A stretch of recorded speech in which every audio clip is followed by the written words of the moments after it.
नमस्कार। मैं डॉक्टर पंकज श्रीवास्तव। आइए आज ये जानते हैं कि बीज कैसे जर्मिनेट होता है। सीड कैसे जर्मिनेट होता है, यानी बीज कैसे अंकुरित होता है। तो बीज का अंकुरित होना ये एक फिजियोलॉजिकल प्रोसेस है जिसको हम बोलते हैं सीड जर्मिनेशन।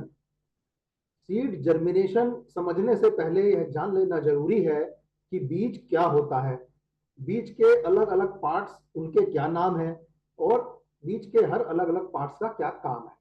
तो यह बात आप मेरे पिछले लेक्चर व्हाट इज सीड में समझ चुके हैं। आज हम जानेंगे सीड जर्मिनेशन। ये फिजियोलॉजिकल प्रोसेस जो बीज के अंकुरित होने का प्रोसेस है, इसको आज हम समझेंगे। तो हम ये जानते हैं कि बीज एक बाहरी आवरण से ढका रहता है, प्रोटेक्टिव कवर से ढका रहता है, जिसको बोलते हैं सीड कोट। उस सीड कोट में छोटे छोटे छिद्र होते हैं जिनको बोलते हैं माइक्रोपाइल्स। बीज के अंदर मिनिएचर फॉर्म में छोटा सा पौधा पहले से मौजूद है जिसे बोलते हैं एम्ब्रियो। तो बीज के अंदर ये एम्ब्रियो डोरमेंट कंडीशन में है, एक्टिवेटेड नहीं है, इसलिए स्टोरेज में रखा हुआ बीज नहीं जमता है।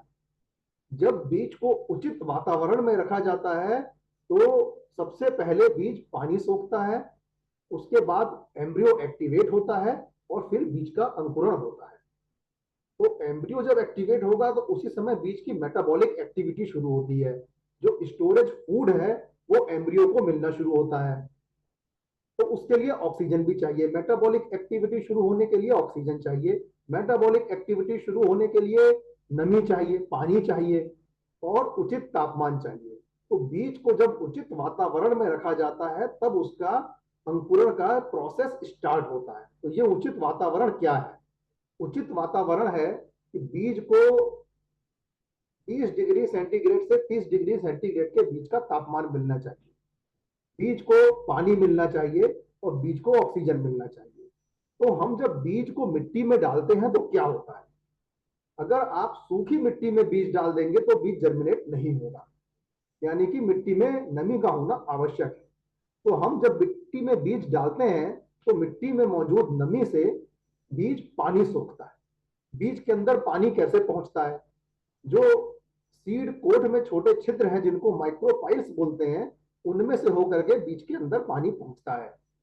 तो सीड जर्मिनेशन का जो फर्स्ट स्टेप है उसको बोलते हैं इम्बिबिशन ऑफ वाटर, यानी बीज का पानी को सोखना। ये फर्स्ट स्टेप है।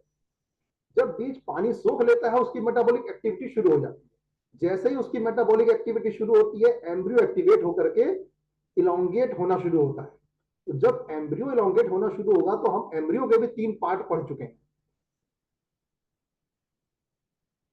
रेडिकल, हाइपोकोटाइल, इपिकोटाइल, ये 3 एम्ब्रियो के पार्ट हम पढ़ चुके हैं। तो एम्ब्रियो का सबसे पहले जो इलोंगेट होने वाला पार्ट है वो रेडिकल होता है। तो जब मेटाबॉलिक एक्टिविटी शुरू होगी तो सबसे पहले बीज से रेडिकल बाहर आएगा। तो आप देखिए, जब इम्बिबिशन ऑफ वाटर होगा, बीज पानी सूखेगा, तो क्या होगा? सीड कोट के अंदर कॉटिलेडॉन मौजूद है और एम्ब्रियो मौजूद है। तो कॉटिलेडॉन पानी पा करके स्वेल करेगा, फूल करके मोटा होगा और एम्ब्रियो इलोंगेट होना शुरू होगा। तो इस प्रोसेस में सीड कोट टूट जाएगा। तो जब सीड कोट टूट जाएगा तो सबसे पहले बाहर आएगा रेडिकल। तो दूसरा स्टेप है इमरजेंस ऑफ रेडिकल। जब रेडिकल बाहर आएगा तो फिर रेडिकल इलोंगेट होना शुरू होगा।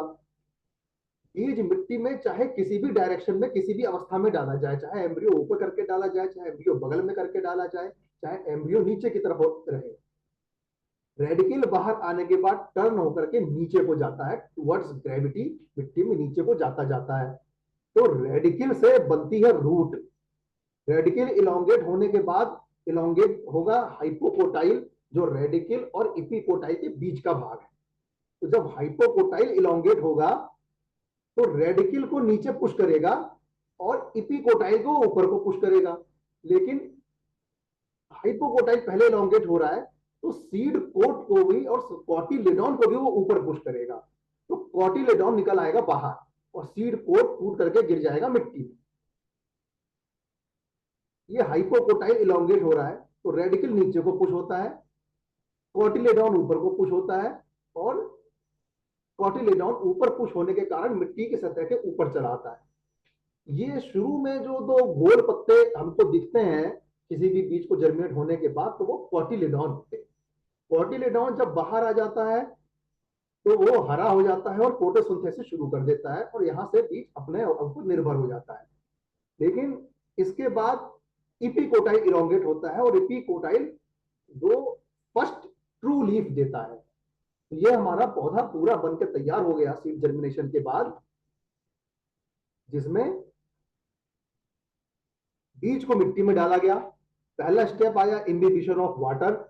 वाटर एब्जॉर्ब करने के बाद सीड कोट रप्चर हुआ। सेकंड स्टेप आया emergence of radical. Radical emergence होने के बाद तीसरा स्टेप आया elongation of hypocotyl. Hypocotyl elongate हो रहा था तो इसने कॉटिलिडॉन को ऊपर पुश किया। कॉटिलिडॉन मिट्टी की सतह से ऊपर आ गया। और हाइपोकोटाइल थोड़ा तेज इलोंगेट होता है, इपिकोटाइल थोड़ा धीरे इलोंगेट होता है। तो इपिकोटाइल जब ऊपर आया तो इसने दो ट्रू लीफ दे दी और ये हमारा पौधा तैयार हो गया। इस तैयार पौधे को बोलते हैं सीडलिंग। तो ये जो टाइप का जर्मिनेशन, ये जर्मिनेशन के प्रोसेस है। और इस टाइप का जर्मिनेशन जिसमें कॉटिलेडॉन मिट्टी की सतह के ऊपर आ जाता है, इसको बोलते हैं इपीजियल सीड जर्मिनेशन। तो जर्मिनेशन दो प्रकार के, प्रोसेस सेम है। प्रोसेस वही है कि बीज को मिट्टी में डाला जाएगा, इम्बिबिशन ऑफ वाटर होगा, रप्चर ऑफ सीड कोट होगा, इमर्जेंस ऑफ रेडिकल होगा, elongation of hypocotyl and elongation of epicotyl होगा और इपिकोटाइल से दो ट्रू लीफ निकलेगी और हमारा सीडलिंग तैयार हो जाएगा। स्टेप यही है, सीड जर्मिनेशन का प्रोसेस यही है। केवल दो प्रकार के सीड जर्मिनेशन इस आधार पर है कि एक प्रकार के सीड जर्मिनेशन में कॉटिलेडॉन मिट्टी की सतह के ऊपर आ जाता है, उसको बोलते हैं इपीजियल सीड जर्मिनेशन। दूसरे प्रकार का सीड जर्मिनेशन है जिसमें कॉटिलेडॉन मिट्टी की सतह के नीचे रह जाता है, उसको बोलते हैं हाइपोजियल सीड जर्मिनेशन।